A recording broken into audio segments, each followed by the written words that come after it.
and our Guru Seshadri sir and our Guru Mata, I would like to present the topic for today, the secret of service, based on verse 30 of Bhagavad Gita, chapter 3, which focuses on the path of Karma Yoga.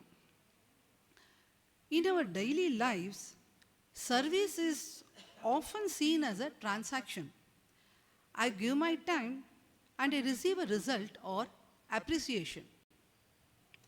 What is the essence of service according to Sri Krishna?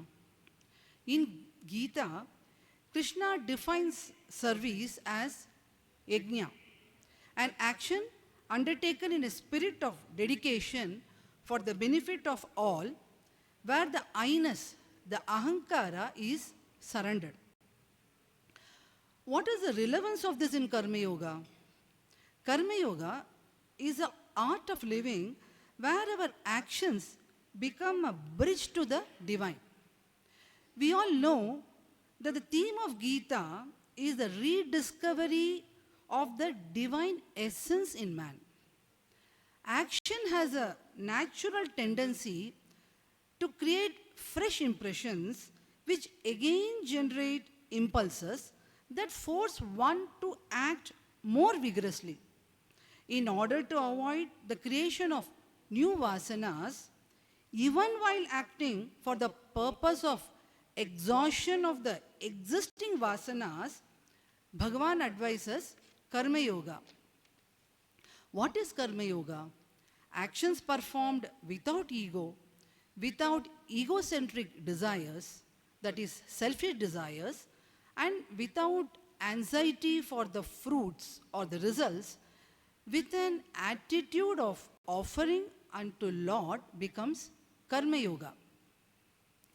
Surrendering 100% to Bhagavan is Ishwararpita Buddhi, and accepting whatever result comes as his prasada is Prasada Buddhi. Chapter 3 begins with a question where Arjuna asks, Krishna, I am confused. Tell me that one way by which I for certain may attain the highest. Lord Krishna gives explanation and reasoning to logically convince Arjuna that action is the way for him. Karma Yoga is for the active and dynamic type of man. Since Arjuna has not reached that higher contemplative life of pure meditation, in verse 19, Bhagavan tells him, Arjuna, you are a sadhaka. Therefore, you must always fulfill without attachment all your obligatory duties. By performing action without attachment, man attains the highest. To prove that this is not an empty consolation, in verse 20, Bhagavan quotes examples of King Janaka and others who reached the highest through selfless work undertaken in a spirit of yajna. From verse 21 to 25, Lord Krishna says that wise man should act without attachment, wishing for the welfare of the world.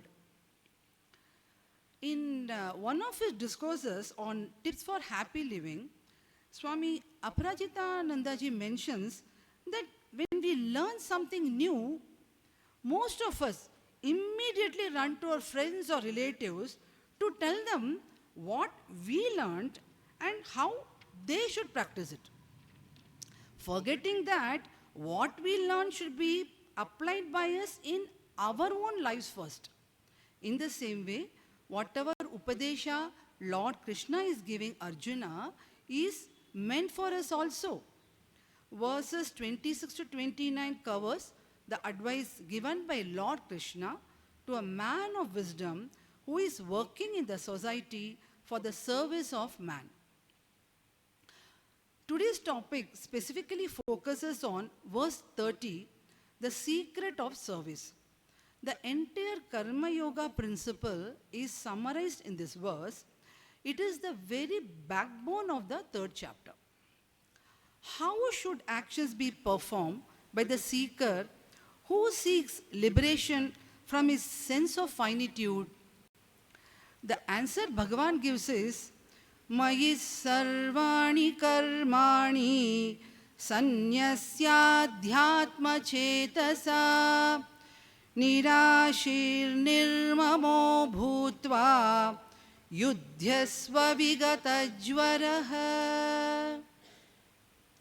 The translation is renouncing all actions in me with the mind centered on the self, without desire and ego, freed from fever, fight on. Here are the 6 points to be remembered regarding how a sadhaka should act. The first point is Mayi sarvani karmani sanyasya, renouncing all actions unto me. Sometimes people say, Bhagavan, I am surrendering, but please give me what I want. Surrender should be 100%, not partial. Bhagavan says, perform all actions for his sake. Think of a flute. The flute doesn't play music. It simply stays hollow so the flutist can breathe through it. Can we be like that flute in the hands of Lord Krishna? We generally act dedicated to our spouse, children, etc. Bhagavan loves us unconditionally. We can surrender to him only when we have established a relationship with him and unconditional love for him. When we dedicate ourselves to him and act as his deputies, we draw unto ourselves infinite strength.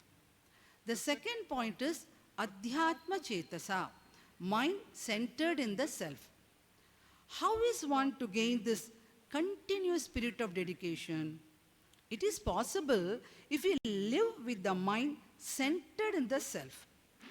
Currently, due to our own identification with this body, mind, intellect, we are all distracted. But when this limited ego is replaced by the constant feeling of the Lord, the small I replaced by the big I, actions are no longer ordinary. They become the supreme will acting through that individual. When we plug into the power grid of Bhagavan, we get an unbelievable quantum of enthusiasm, courage, and energy.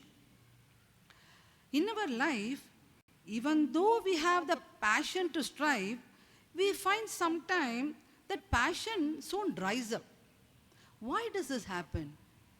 For example, if water is not flowing from the tap in the wash basin, we conclude there is either a clogging somewhere or leakage in the system. And we need to fix the same for an unobstructed flow of water. Bhagavan says we have to make a few adjustments in our inner instruments to enable an unobstructed flow of the Creator's will. These are indicated here by the terms free from hope, free from ego, and free from anxiety. The third point is Nirashi, free from hope. Hope or Asha is the expectation of gain in a future period of time. To grow anxious for the future, which is the result of the present action, is a waste. It is dissipation of energy. Fourth point is Nirmamo Bhutva, without ego. Our egocentric identity is built on memories of the past experiences. A Karma Yogi knows that nothing is mine and that the instruments and talents belong to Bhagavan. Thus, hope refers to the unborn future and ego is the memory of the dead past. Fifth point is Vigata Jvaraha, freed from feverish anxiety about the results of one's action in the present. This generally comes about through our inborn nature to become unnecessary unnecessarily over anxious during our present activities. A karma yogi expects a result but doesn't insist on it. He accepts the outcome with a prasada buddhi. I would like to share a few examples from our Gurudev's talk. Gurudev once asked a devotee why he wouldn't start a business with the capital offered by his friend. The devotee said, Swamiji, I have failed 4 times. I am not meant for business. But the friend said, Swamiji, I am giving him money because the only man in our community who has already known all the methods of failing. He will no more fail. Meaning, the past can be used positively, but ordinarily we get frightened and the self-confidence goes away when one remembers the failures only. Therefore, nirmama means not allowing our present mood to be disturbed by the regrets of the past. Swamiji, I don't want to do any business now in the present, as there may be a nuclear threat in the future and everything is going to be destroyed. So what's happening here? We imagine terrible things in future and get dissipated. We have a knack of exhausting ourselves with our excitement in the present, as in this fast life, we have to attend to a host of activities. A devotee asked Gurudev, Swamiji, I am not worried of the past, as I have no memory of the past. My memory is rather poor, and no anxiety of the future, as I don't have such creativity to imagine about the future. And yet, I am not succeeding. Now, this is because of the third field of dissipation in the present. Swamiji, 1,000 things I have to do today, and I don't know how I will do it. Every work is put on me only, and I have to do it. Thus, up to lunch, only complain. After lunchtime, there is no time to work, and therefore, postpone it. Thus, feverish excitements lower our abilities. Bhagavan says, Vigata Jwaraha, freed from feverish anxiety, be calm and act quietly. Efficiency is then maintained at a very highest pitch in us. The 6th point is Yudhyasva. Arjuna, fight. This instruction was given to Arjuna as his Swadharma was to fight. For us sadhakas, it is to perform our duty with the spirit of Karma Yoga. So, what is the battle here? The battle is with our own ups and downs in life. Our study class motto is, knowing is not doing, doing is doing. As shared by Swami Aparaditananda ji, the sadhana we can practice is every morning we can start with the prayer, Bhagavan, I am your devotee first. Rest, everything is the role I am playing in this world. I am nothing, I can do nothing, I have nothing. I surrender everything to you, Bhagavan. The takeaway is, a distracted and dissipated mind achieves nothing. Let us not allow our inspiration to be dissipated by the past, future or present. The focus should be on the job at hand. As Gurudev says, let the mind be where the hands are. A strong, steady and focused mind is sure to succeed. In verse 31, Bhagavan advises those who practice this knowledge constantly and without complaining, they too are freed from the bondage of actions. So much was spoken about secret of service. So what is the secret after all? The secret lies in the realization that duty is not a chore to be finished, but a worship to be lived. The secret of Karma Yoga is the shift from being a doer to being an instrument. The third point is, when we perform our duty without the I and mine, the mundane becomes divine. Duty performed with this shift no longer binds us, it becomes the very path that sets us free. The fifth point is, the secret lies in when we chant Kayena vacha manasendriyairva buddhyatmana va prakritehe swabhavat karomi yadyat sakalam parasmai narayanayeti samarpayami. This shloka itself tells us about total surrender. Whatever actions I perform with this body, speech, mind, senses, intellect, or my inherent tendencies, whatever they may be, I offer them to you, Bhagavan. Always signing off with words, thoughts, and deeds. Unto Him, our best. Thank you, one and all.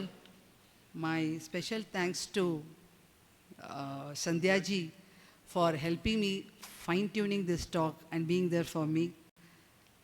Please forgive me if due to ignorance I have committed any errors. Hari Om.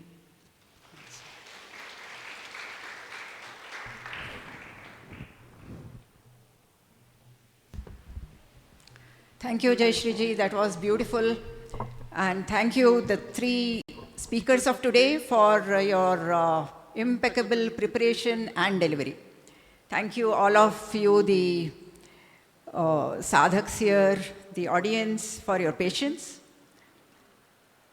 Mataji and her team for arranging all this, and Swamiji for his presence. His presence motivates us. So tomorrow's speakers are very special lineup. Shri A.S. Ravi, Shri Yoga Narasimha, and Srimati Shalini Prasad. So I request all of you to be here to listen to these three speakers. I'm sure you will really love their speech. So with this, we end today's Gnana Yagna, third day. Om Sarve Bhavantu Sukhinaha, Sarve Santu Niramayaha, Sarve Bhadrani Pashyantu, Ma Kaschid Dukha Bhag Bhavet. Om Shanti Shanti Shanti. Harihi Om. Shri Gurubhyo Namaha. Harihi Om.